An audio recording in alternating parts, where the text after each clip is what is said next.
Anything we can look at over here? Okay, this is starting to feel really familiar. I mean to be the most well-versed in all things Beacon Pines, but this does look like some sort of frozen replica of town. Ah, I got it. It's so obvious now. Mr. Nuncreed's an alien! Rope. Stay with me here. His species can only live at sub-zero temperatures. Oh boy, here we go. The source is their base camp dimension, so naturally they keep it cold. We found it by traveling through those metallic wormholes back there. The final objective? Kill us all and shapeshift into a Beacon Pine citizen of their choosing. You never really had me, but you very much lost me there. I gotta use that sometime. You get used to it. We should keep moving. Yep, let's see. Anything we can interact with? Can we grab Biggie's fireworks? Probably not. Nope. Damn.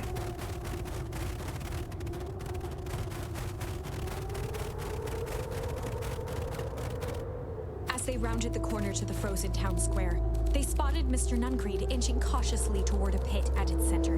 He held his arms out gingerly, as if approaching a beast in the wild.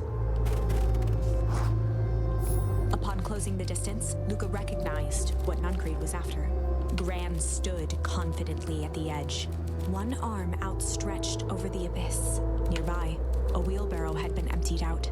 She held a lit torch, which flickered in the bitter wind.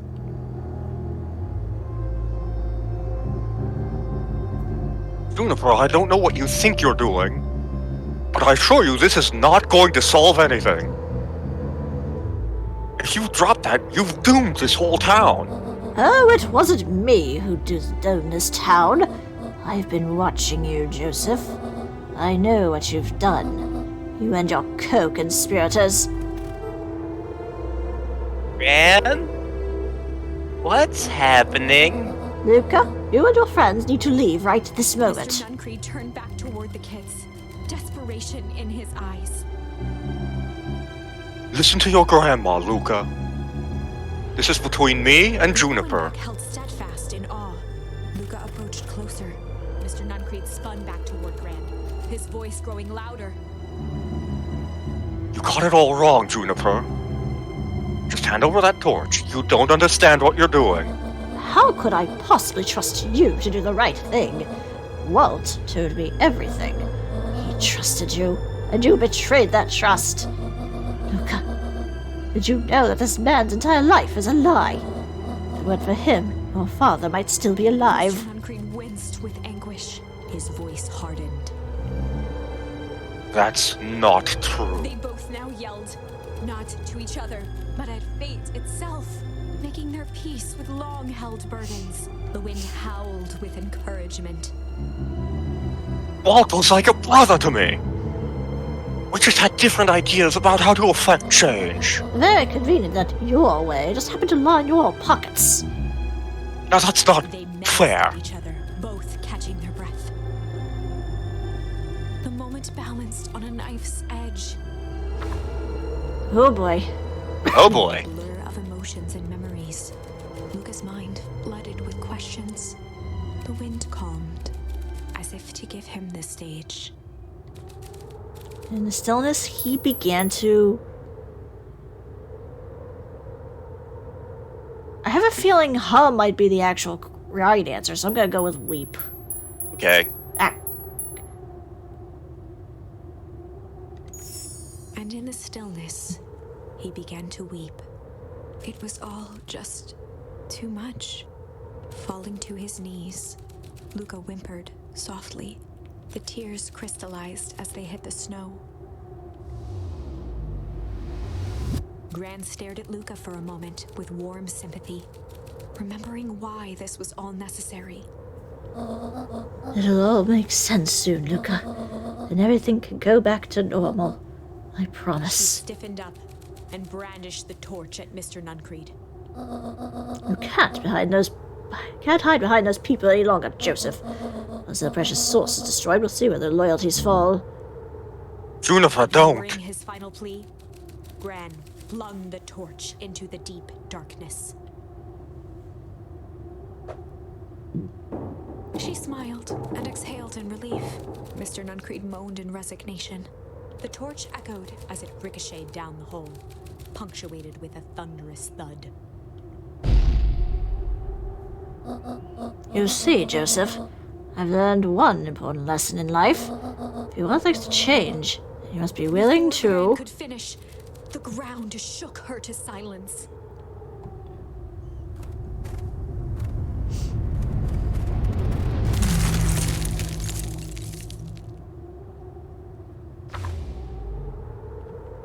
Gran only had time to spin around and run to Luca. Her attempt to shield him, an honorable but trifling act. Unflinching love, pitted against an unthinking horror, there was no contest. Her warm embrace froze in an instant. That is where they remain, fixed in place, forever. And so, our story ends on this melancholy scene. In a town brought low by its secrets, sits the frozen statues of a misguided band of meddlers. The end. Well, that was dire. On the bright side, we finally figured out where all the ice is coming from. Now, we just need to find a way to deal with a mystic, unfathomable force of nature. Well, good thing we have another option. Yep. Began to hum. And in the stillness, he began. I must hum the song Iggy taught me. After the death of his father, Luca had trouble sleeping. Each night, his mother would sit at the foot of his bed and hum a gentle melody. It was the only thing that could calm his mind. The only thing that, however briefly, could make it all seem okay. That melody pervaded every memory Luca had of his mother. Shivering in the raw snow, he began to hum it out loud. Music's one of those things that kind of sticks in your memory for a very long time. Yep.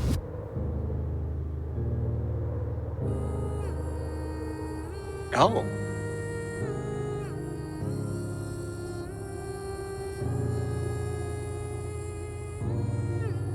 Again, I wasn't thinking, like, this is a game that'll lead a musical, but I will admit, the game's Gran lowered the torch. selling me on the idea. Yeah. As recognition slowly set in, her heart sank. Those countless nights of consolation, the incomparable loss they shared together. She let the torch fall to the snow and sizzle out. A few steps toward Luca was all she could bear before dropping to the snow herself. Through a flood of tears, she began to hum along, note for note. Gran didn't know that song, did she?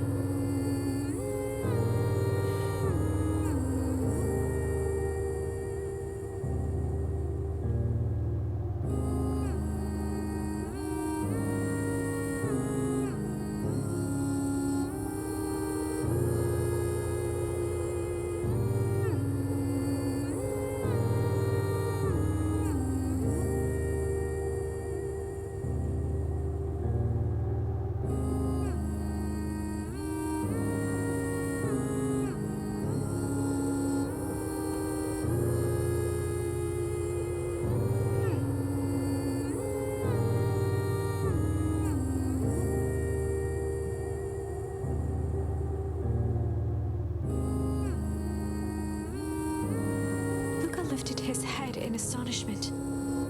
The last time he heard that melody was the last night he saw his mother. How do you know? I'm so sorry, my little buckaroo. Buckaroo. The only people who call me that are my dad and... Oh, mother. Luca blinked through blurry, watery eyes, trying to see more clearly.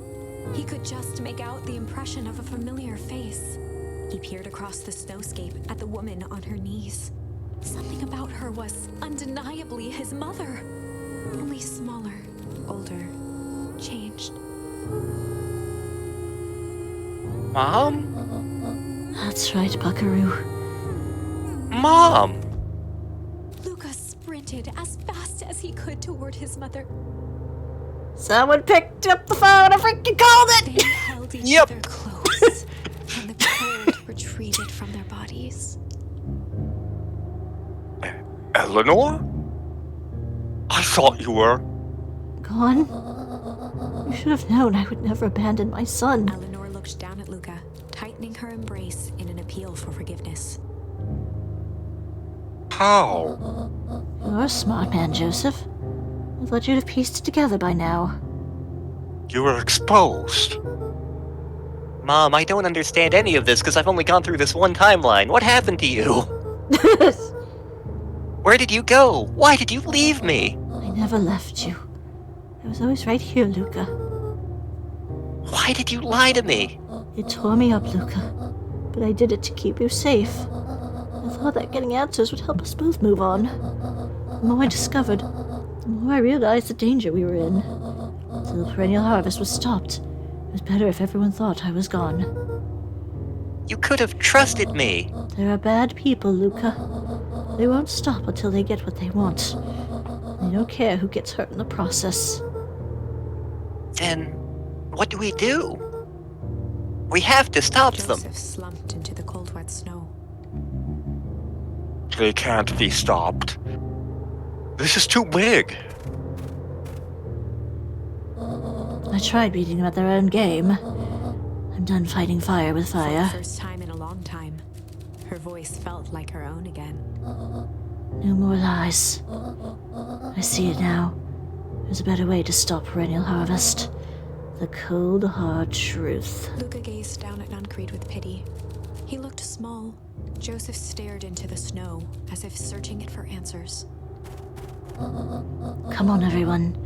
We've got a party to crash.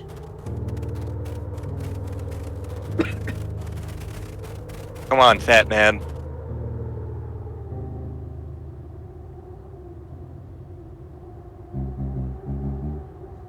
You don't understand. He always wins. Chapter 9. The Devil You Know. Have we gotten to chapter 9 yet? 7 months ago, I'm not sure. Eleanor Van Horn crept down the maze of sterile hallways under perennial harvest. She stopped in front of the large steel door marked Deep Engineering. No turning back now. She raised a trembling hand. The stolen keycard worked as promised, and the door buzzed open with mechanical efficiency. She was immediately hit with the smell of disinfectant. It was some sort of laboratory. In one corner was a desk covered in papers. Across the room stood a tall metal pod with hoses protruding from its base. She rushed to the desk and began shifting through the piles of papers. They were experiment reports on something called Tempest liquamen. There were dozens of them. Every one stamped failed. Eleanor heard the sharp echo of footsteps approaching. She was out of time. Her eyes scanned the room, eventually landing on the strange pod. Muttering a curse under her breath, she dashed over and dove inside.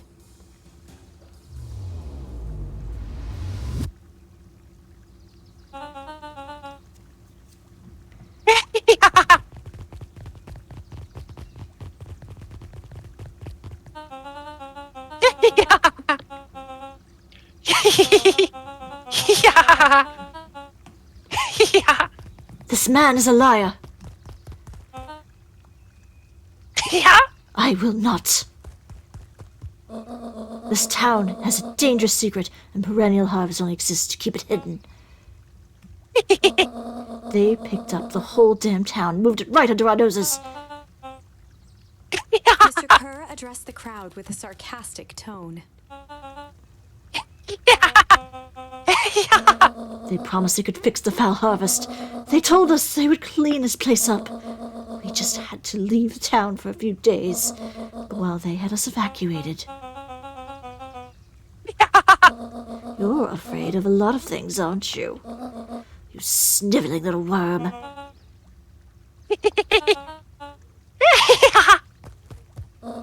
Don't you all see? This festival's a sham. All excuse to have the whole town gather in one place. They're planning something awful. I don't know what, but these people are wicked. I am the proof. I'm Eleanor Van Horn. Whispers filtered through the crowd. We all knew Valentine's fertilizer was too good to be true, and now this whole town is paying the price.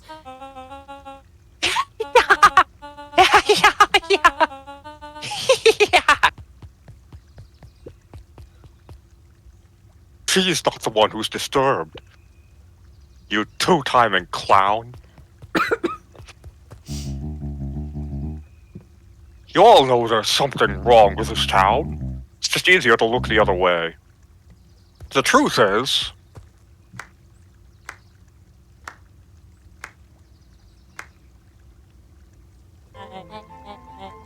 That's quite enough, Mr. Nuncreed. Torment dragged on Joseph Nuncreed's face. Yes, sir. No, I want them to see this. The ever-tempestuous Eleanor Van Horn. You've been quite the thorn in my side. Like a weed that's burrowed in where it doesn't belong, like my butt.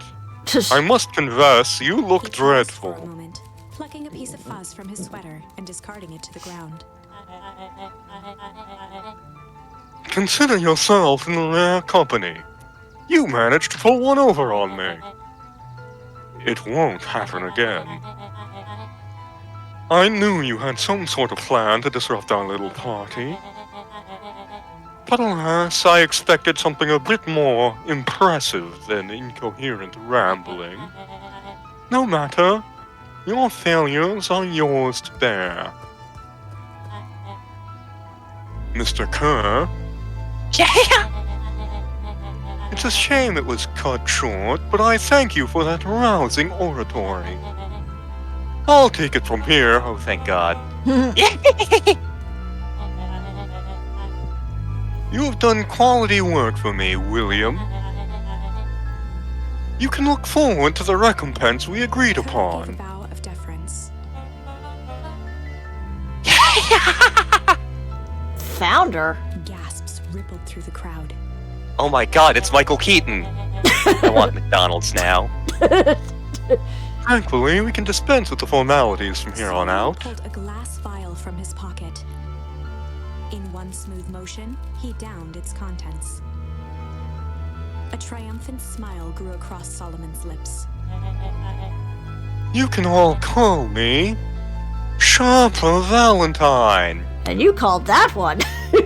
Pick up the phone, baby. His writhen face began to contort and expand as he disappeared into a belching green mist.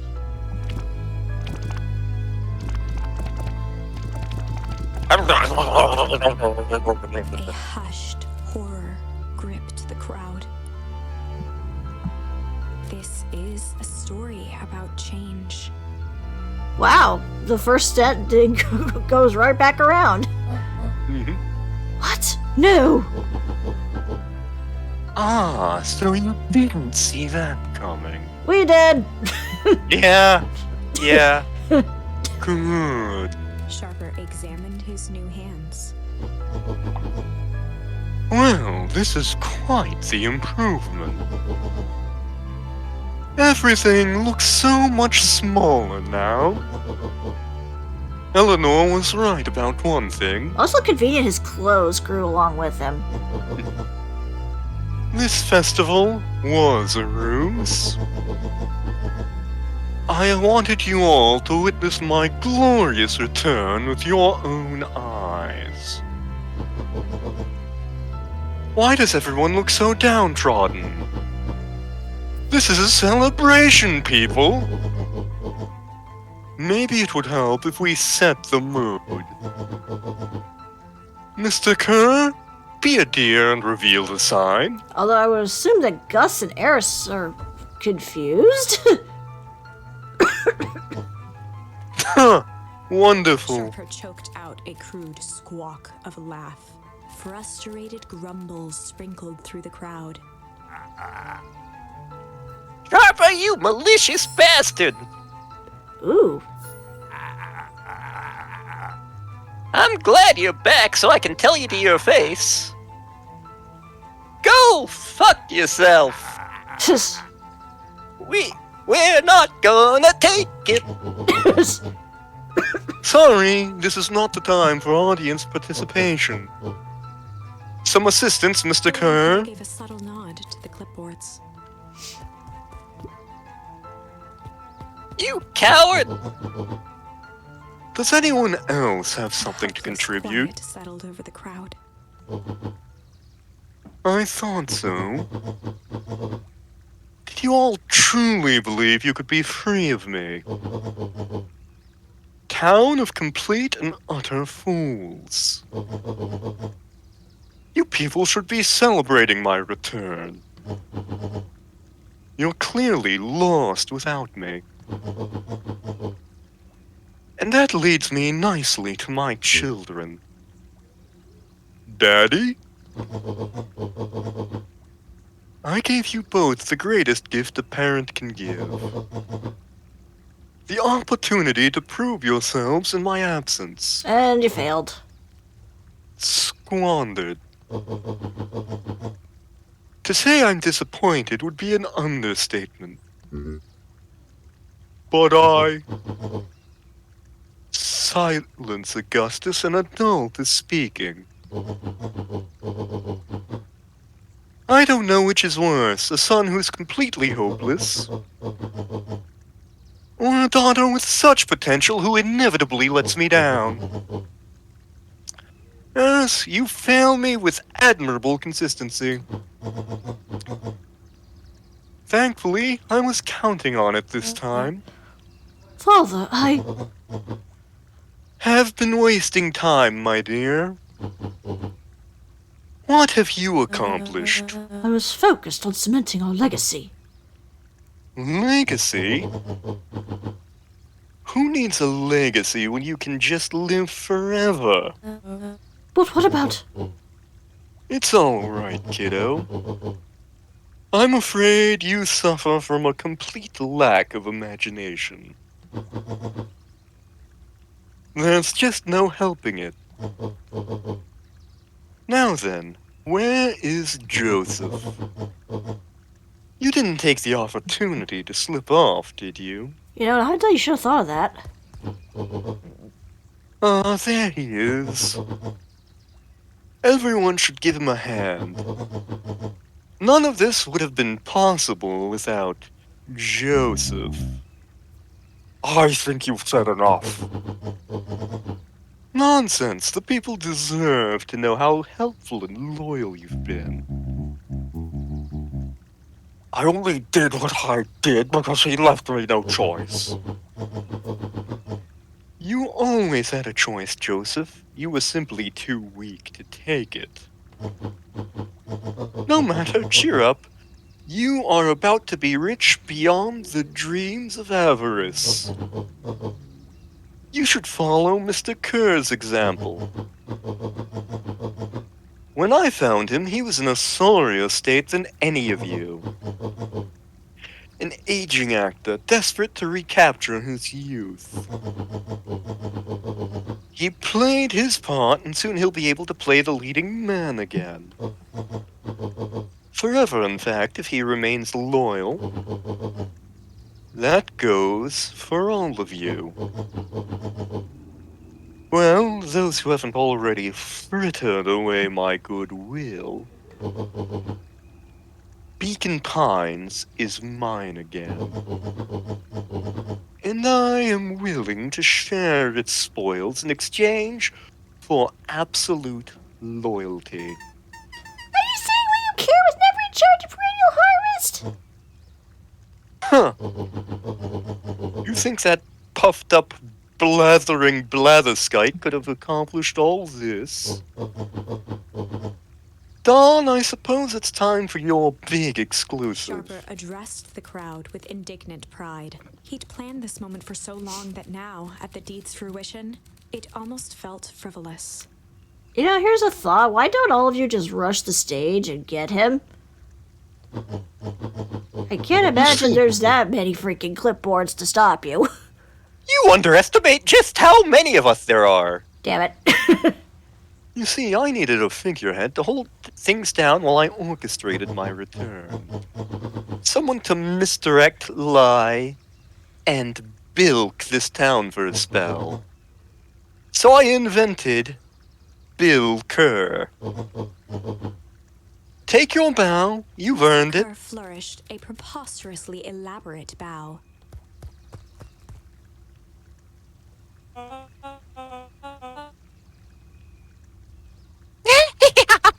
He's the guy who wrote the acting book. Yeah, the one who wrote the acting book about himself. Yeah.